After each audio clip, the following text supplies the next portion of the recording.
There are moments in history, quiet, barely whispered ones, where the world shifts not with the roar of war, but with the careful, intentional placement of diplomatic hands. And as we sit today, watching the chessboard of international politics unfold, a question echoes across minds from New Delhi to Washington, D.C. Why is America seemingly leaning toward Pakistan and its age-old rivalry with India? Now, I want to start here, not with politics, not with armies, not with foreign aid or economic corridors, but with people. Because behind every headline is a mother praying for her son to return from the border. Behind every policy is a child growing up in the shadow of tension. Behind every alliance, there is a soul. And that's what this conversation is about, the soul of nations, the soul of choices, the soul of truth. Many believe America is choosing Pakistan for strategic reasons, and yes, there are reasons. Some see it as a calculated move to maintain influence in the region, to balance power with China rising like a storm on the horizon. Pakistan holds geographic leverage. It's a corridor for diplomacy, a neighbor to Afghanistan, and whether we like it or not, a longtime ally whose relationship has gone through every shade of complicated. But let me ask you, what do we mean when we say support? Is it dollars? Is it weapons? Is it silence in moments where voices must be raised? Because sometimes support is not just what you give, it's what you ignore, it's what you condone. And there's a deeper question America must ask itself.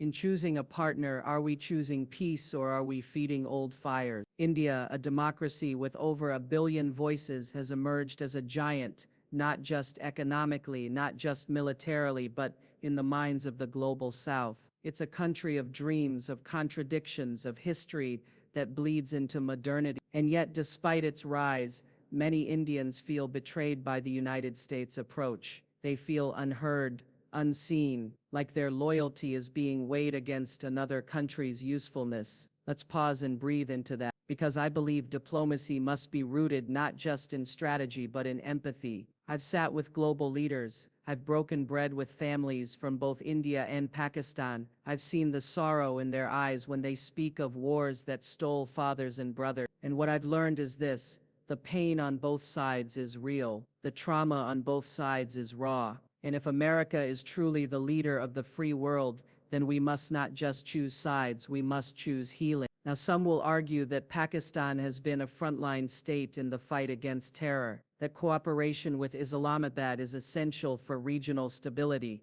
And I hear that, I do. But does support for Pakistan have to mean a disregard for India's concern? Can't we build bridges without burning others? Because when you ask why America is openly supporting Pakistan against India, the real tragedy is in the word against. That single word divides. It turns allies into adversaries. It turns neighbors into enemies. And it turns peace into a prize too far to reach. What if America, instead of picking favorites in a family feud, chose instead to mediate with honesty, transparency, and a listening ear? What if we held space for both truths? For India's concerns about terrorism, for Pakistan's fears of isolation? What if we refused to be manipulated by short-term gains and instead invested in long-term trust? I've learned in life that the greatest power is not in choosing who's right, but in choosing what's right. And what's right is a world where support doesn't look like playing one child against the other. What's right is telling the truth even when it's uncomfortable.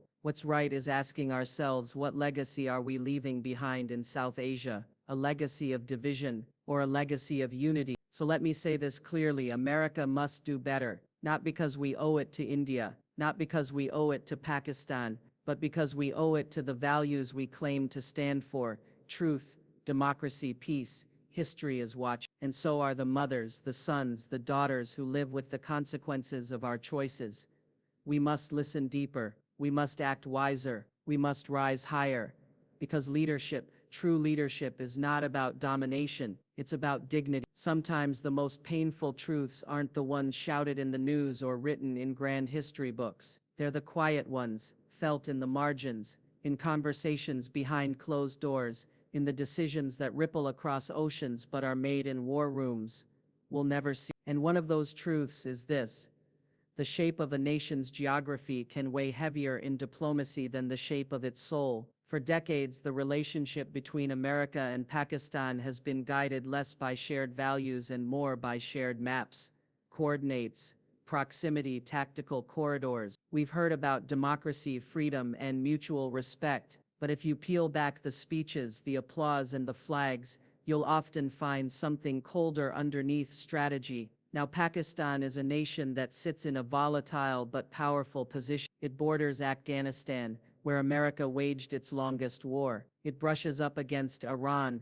a country that's been America's adversary for decades. It rests just under the shadow of China, the emerging global counterweight. To many foreign policy makers, that location isn't just interesting, it's priceless. In the world of high-stakes diplomacy, geography becomes a kind of currency, and Pakistan has traded in that currency again and again. And while I understand strategy, understand that nations must think of their borders and their risks, my heart aches when I see how often America's choices are driven not by who shares our values, but by who shares our convenience. Because while Pakistan offers geographic advantage, India offers ideological alignment. India is messy, vast, flawed, and yet it remains the world's largest democracy. Its people vote, its press speaks, its constitution at its best echoes the same principles we hold dear: freedom of speech, rule of law, a striving for equality.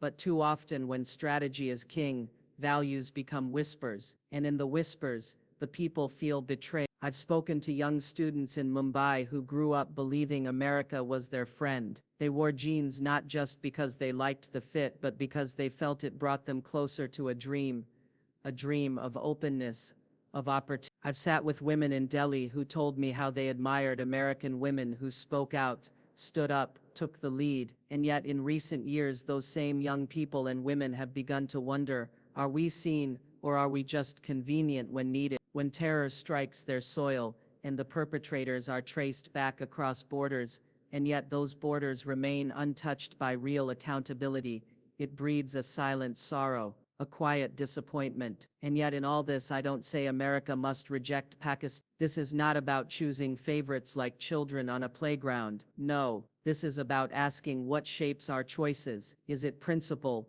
or is it positioning? Do we support Pakistan out of a vision for regional peace and upliftment, or because their terrain serves our military interests? These are hard questions, and I don't ask them lightly, but I ask them because we must not confuse proximity with partnership. Geography may offer access, but values offer trust, and trust, my friends, is what lasts. In my own life, I've learned that relationships based on need rarely endure. The ones that matter, truly matter, are those grounded in truth, respect, and mutual understanding. The same is true for nations. If America continues to engage with countries based solely on strategic positioning, we risk building alliances without heart. And when the heart is missing, the alliance is only as strong as the next crisis. It doesn't hold under pressure. It doesn't rise in times of trial. It simply exists, cold and transactional. What if instead we dared to build relationships with both Pakistan and India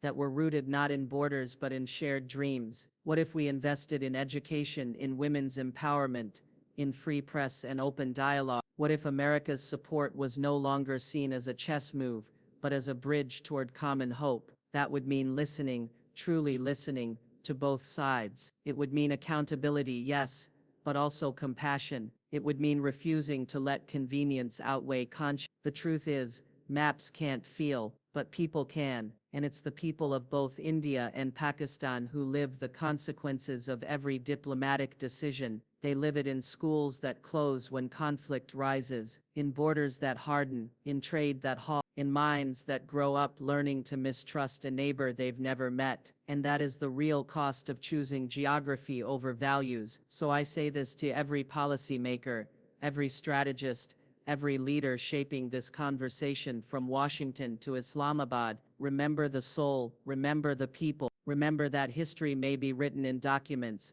but it is felt in hearts. And the way America shows up in South Asia, who we choose to uplift, who we choose to hear, will echo far beyond today's headline. Sometimes we have to stop and ask ourselves, are we fixing the fire, or just keeping the house from collapsing? Are we healing what's broken, or are we just tightening the bandages until the next wound appears? When it comes to the relationship between America and Pakistan, especially in contrast to India, the answer has too often leaned toward short-term survival, not long-term peace, and that's where the heart of this issue lies. America has built its modern South Asia policy not around growth, not around reconciliation, but around emergency response, around security, around threats, around fear. Now, there's no denying that Pakistan has played a significant role in America's security framework. From the Cold War to the War on Terror, Pakistan has been a logistical artery for U.S. operations in the region. American drones flew over its skies, intelligence was shared, sometimes troops moved in and out of Afghanistan, with Pakistan as a reluctant, yet essential partner. But I want to speak the truth that often goes unsaid. This wasn't partnership built on shared vision. It was built on necessity. It was built like scaffolding, meant to hold something up, not meant to last forever. And that kind of relationship, my friends, comes at a cost. Because what happens when you spend years relating to a country only as a security tool? What happens when you define a friendship by how well someone helps you fight your wars? You forget who they are outside of your needs. You stop seeing their people, their struggles, their dignity, and you lose sight of whether you're building peace or just avoiding war. America's connection with Pakistan became reactive. We needed them to fight Al-Qaeda. We needed them to secure supply lines. We needed them to help us get out of a war we no longer want. But in all that needing, we forgot the healing. And in the same breath, we ignored India, not always through silence, but through neglect. India, a rising power, offered us a way to see the possibility of something deeper: economic growth, democratic strength, and a global vision that wasn't built around fear, but around aspiration. Yet time and time again, America chose urgency over alignment. And when you choose urgency over alignment, you end up comforting the hand closest to the fire, even if that hand's been playing with matches. Now I want to pause here and make something clear. This isn't about shaming Pakistan. Pakistan is a nation of incredible resilience. I've met Pakistani girls who walk miles to school with heads high and hearts full of dreams. I've listened to artists, activists, doctors, people trying to rewrite their country's story from the inside out. But America hasn't always supported those voices. We supported the regimes that gave us access. We sent aid to institutions that gave us security. We tied our hopes to governments that didn't always reflect the will of the people. That's not a relationship. That's a transaction. In contrast, what India needed was not military aid or secret deals. It needed affirmation. It needed to know that its democratic values were seen, respected, uplifted, that its fight against terrorism was not just acknowledged when it aligned with American interests, but championed consistently, that it wasn't just a backup plan, but a partner in vision. But because India didn't play the same security role, it was often placed second in the queue. We said, we'll get to you after we finish with this crisis, but the crises never end. Let me tell you something I've learned from a lifetime of conversations. You can't build real peace while you're still counting on the tools of war. You can't call someone a friend while you only visit them when you need something. And you can't shape the future if you're constantly fighting ghosts from the past. So where does that leave us? It leaves us at a crossroads. America has a chance right now, right this moment, to redefine its purpose in South Asia. We can choose to continue operating from a place of short-term security, clinging to outdated models of military-first diplomacy, or we can choose to rise high. We can choose to see South Asia not as a battleground, but as a bridge between civilizations, between histories, between possibilities. That means investing in education, not just arms. That means supporting democratic voices, not just strategic regimes. That means showing India that its values matter to us, not just its market. And it means showing Pakistan that we believe in the power of its people, not just the utility of its geography. The future isn't going to wait for us to catch up. It's moving fast. And if America wants to be a beacon, not just of power, but of purpose, We have to think bigger than threats. We have to dream bigger than defense. We have to build something that lasts. Because at the end of the day, nations remember who showed up for them, not just in times of crisis, but in times of quiet, not just when the world was watching, but when no one else bothered to care. I've often said that competition can bring out the best in us, but it can also bring out the most fearful parts of us. And in today's world, where power doesn't just lie in bombs and armies, but in influence and alliances, the fear of being second best is shaping too many decisions behind too many closed doors. That fear has a name. That fear for America is China. It's the quiet presence in every foreign policy discussion now, the rising giant, the economic storm that shifted the winds of diplomacy, the military ambition that's being mapped out one island, one road, one port at a time. And when you look at the decisions the United States is making in South Asia, especially its dynamic with Pakistan, you begin to feel that presence in the room. It's there when we offer aid to Islamabad. It's there when we hesitate to speak too boldly in defense of New Delhi. It's there in the silence between meetings, in the hesitance between handshakes. We are not just making decisions with Pakistan, we are making decisions with China in the corner of our eye. Pakistan and China have become close allies over the years. From military deals to the China-Pakistan economic corridor, their relationship has become more than just symbolic, it's strategic. And as America watches this deepening alliance, there's a whisper in the background: if we don't hold on to Pakistan, China will. And that whisper turns into policy, that fear turns into funding, that calculation becomes commitment, not because we believe in Pakistan's promise, but because we fear losing ground. But here's where I stop and ask, what are we truly afraid of? Are we afraid of China's rise? Or are we afraid that we've lost our own moral clarity? Because if our engagement with a country is driven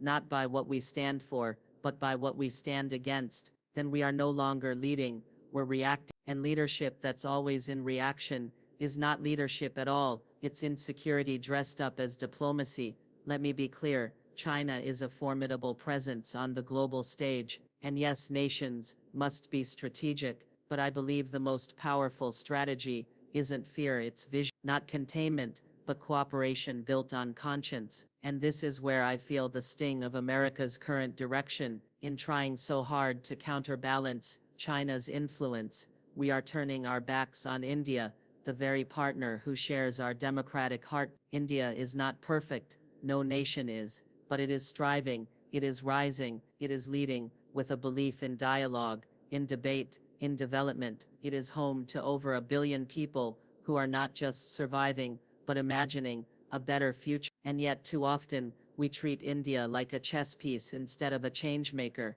We worry that being too close to India might upset Pakistan, that being too loud about terrorism might push Pakistan closer to Beijing, that speaking truth might cost us leverage. And so we whisper, and India hears that whisper and wonders, is our friendship with America real or is it conditional? And that question should haunt us, because if we truly believe in a free and open Indo-Pacific, if we truly believe in standing up to authoritarianism, if we truly believe in empowering democracies, then why are we chasing Pakistan with one hand while letting India slip with the other? Is it because we're afraid of China's shadow, or because we've lost the courage to stand in our own light? I think about the young leaders of tomorrow, the students in Bangalore and Islamabad, the entrepreneurs in Lahore, and the artists, the writers, the journalists, who dare to speak truth, even when it's inconvenient. What are we showing them? That relationships are rooted in principle or just in politics, that courage is rewarded or punished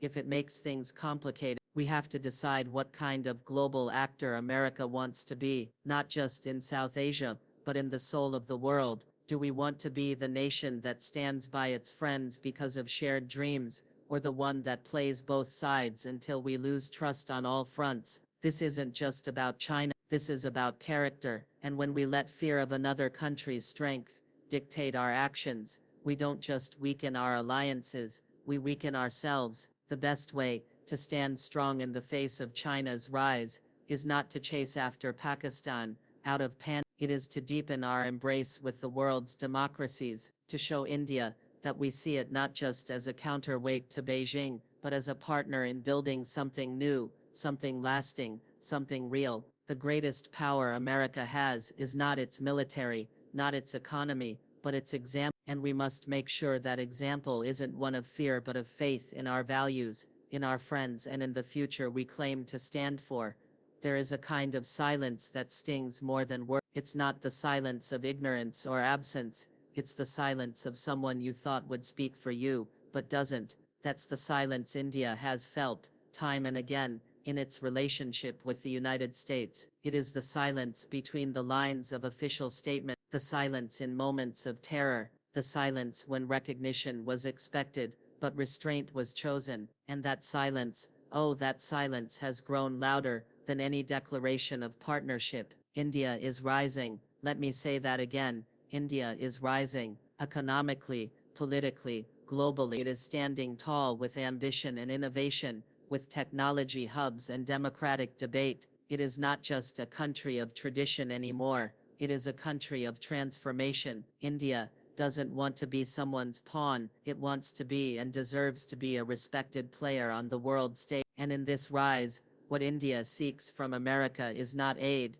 not protection, not pity. What India seeks is acknowledgement. What it seeks is presence. What it seeks is partnership, not performance. But what it often gets is conditional friendship, an applause when convenient, a nod when safe. And that is what breaks the heart of the relationship. Because while America positions itself as a global champion of democracy, it frequently falls short in how it responds to India's calls for support, especially when terror strikes its land, especially when the border trembles, especially when the people cry out for justice. There are moments when India needed not just sympathy, but solidarity, and those moments passed with carefully worded statements and diplomatic hesitation. Now, I'm not saying we should blindly follow any country or excuse every act just because we share common values. No, accountability must be fair and consistent, but therein lies the problem, the inconsistency,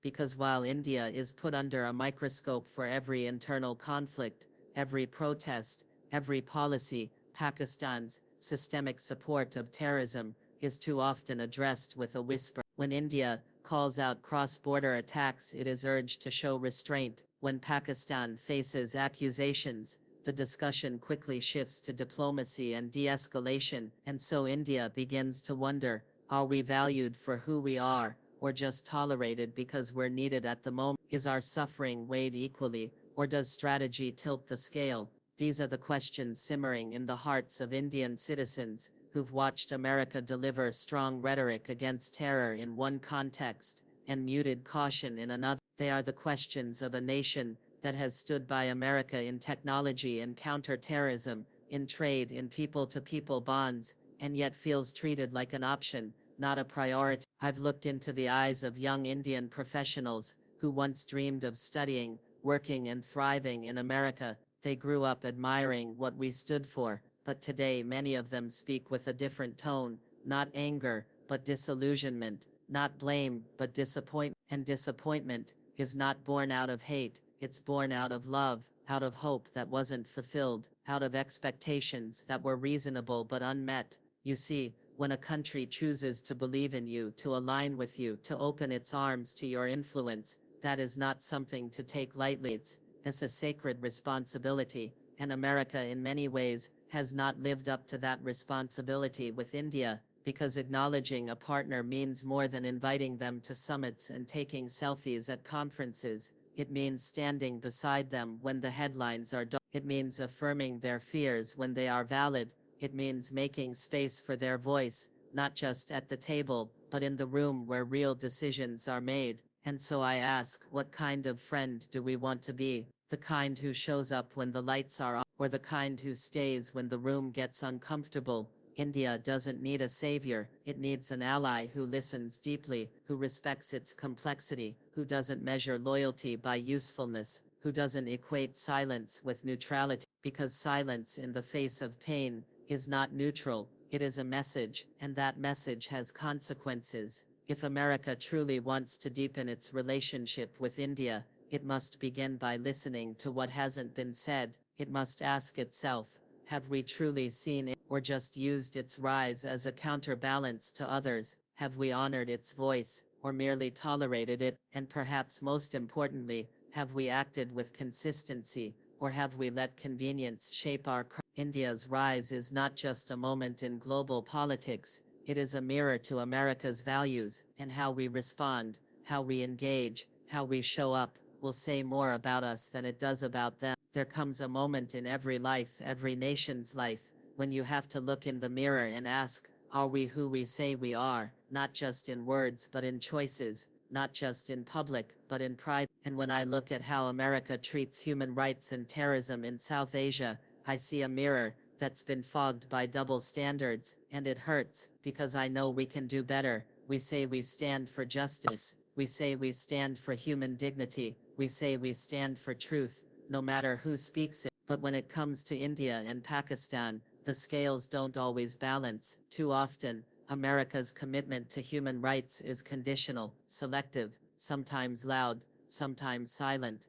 And what that inconsistency creates is not just confusion, it creates distrust. Let's speak plainly. Pakistan has long faced accusations of sheltering extremists, of providing safe havens to those who cross borders and attack innocents. Families in Mumbai still mourn because of those decisions. Soldiers in Kashmir still bleed. Schools, marketplaces, and temples have been turned into targets by ideologies that fester in silence across the border. And yet, even as this history continues to unfold, the global response, especially America's, has been cautious, diplomatic, restrained. And now let's turn to India, a country with vibrant debate, protest, free speech and democratic accountability. Yes, India has internal challenges, religious tension, political polarization, rural inequality. No democracy is perfect, but when America engages with India, those imperfections are magnified,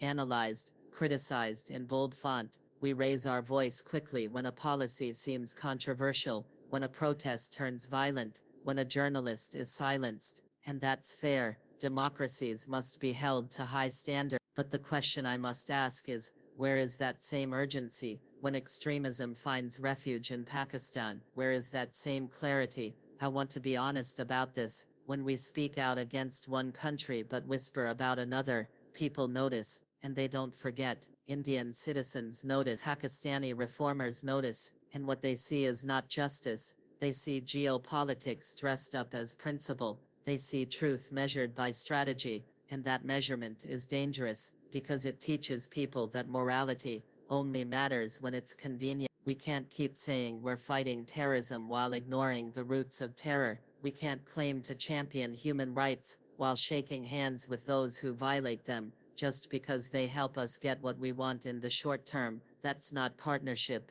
that's not leadership, that's compromise of the worst kind. Let me tell you something from the deepest part of my soul. Real leadership is not about choosing the easy truths. It's about standing in the uncomfortable one. It's about saying, yes, we are friends, but I won't ignore your silence when your soil becomes shelter for hate. And it's also about saying, yes, we expect better from democracies, but we'll recognize your progress, not just your problem. There are brave voices in both India and Pakistan. There are activists in Pakistan who risk everything to speak out against radicalization. There are human rights defenders in India who hold their own government accountable. These are the voices America should uplift, not the loudest, not the most useful, but the truest, because When those are we the elevate voices one that build the nation's future. flaws while overlooking another's sins, we lose the trust of the people. We lose the ability to mediate, to lead, to inspire. We become just another power playing the same old games in a world that's crying out for something new. And I believe we still have the power to be something new. We must be bold enough to say that terrorism, wherever it lives, must be dismantled. That human rights, whoever they belong to, must be protected. That alliances, no matter how strategic, must be honest. And that our silence can be just as loud as our speeches. If we want to be seen as a moral force, we must act with moral clarity.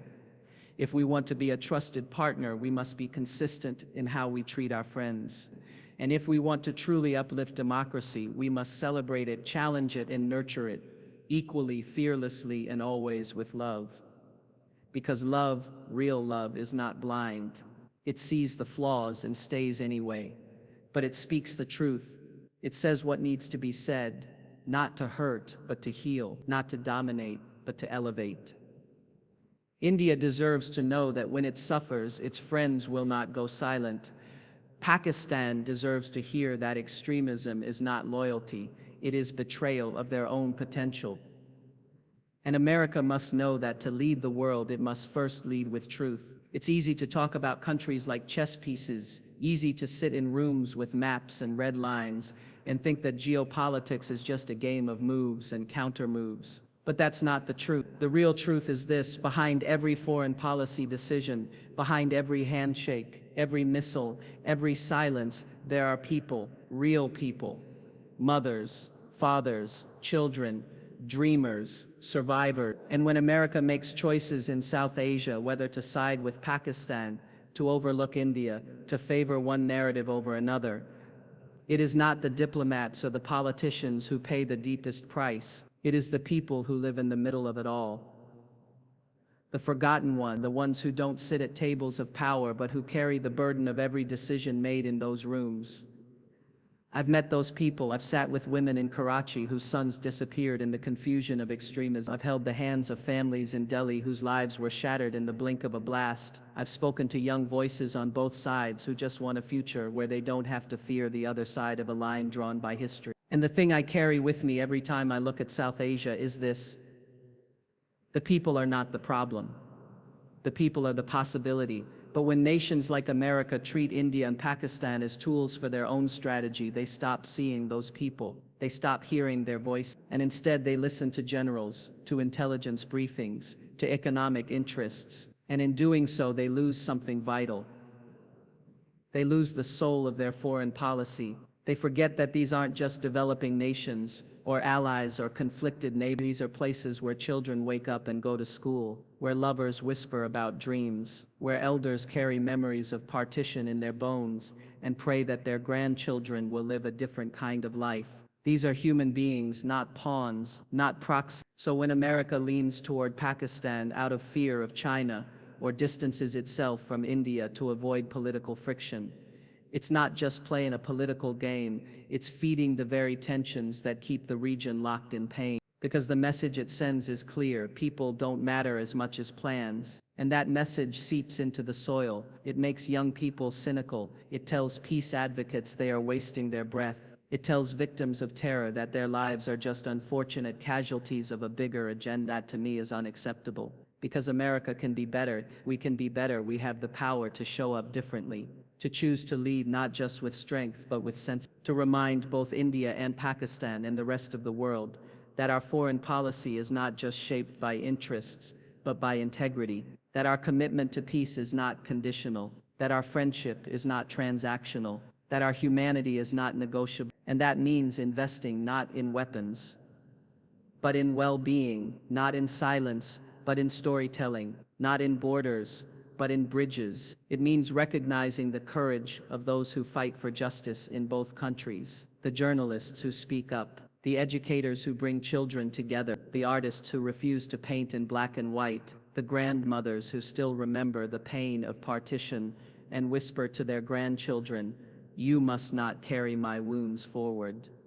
Those are the people who hold the true future of South Asia in their hands. Not the men in uniform, not the ones with titles, but the ordinary people who are tired of fear, tired of hate, tired of waiting for the world to see them. And so I say to my country, to the United States of America, if you want to lead, then lead with love, lead with listening, lead with consistency. Choose to support India not because it is useful, but because it is rising with hope and democratic dreams. Choose to support reformers in Pakistan, not because they serve your interests, but because they are trying to reclaim their country's soul.